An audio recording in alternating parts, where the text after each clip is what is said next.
2, 3, 4.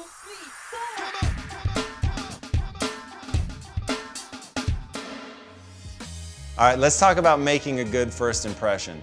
There's a very simple psychological thing at work here, and that is to remember that people are most interested in themselves. Maybe that shouldn't be true. Maybe we should all feel a little bit guilty that this is such a good tactic. But if you want to make an amazing first impression, if you want to be remembered, if you want to be seen as interesting, be interested.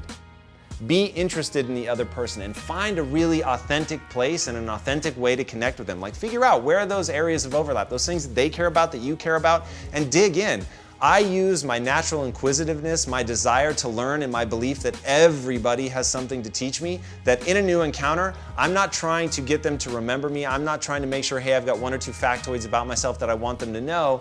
But the honest truth is, by switching over that part of my brain and saying, hey, I'm really gonna go and find like a cool, authentic way to learn something about this person, to find areas of common interest, and hopefully to learn something and to find something new. And people feel really good teaching. When you give somebody an opportunity to show you something that they've worked really hard to figure out, or maybe it was a lesson that they learned through the school of hard knocks, which is really the lessons that people want to teach. You give them an outlet for that and it makes them feel good. So if you really want to make a good impression, if you want to even win over your enemies, showing interest in that person, engaging with that person, and finding authentic ways, like real authentic ways, not faking authenticity, which is about the most annoying thing in the world, and everybody recognizes it.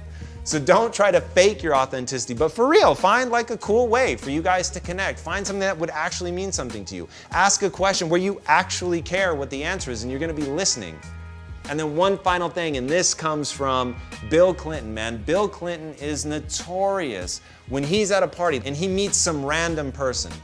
When he's talking to that person, he's completely engaged.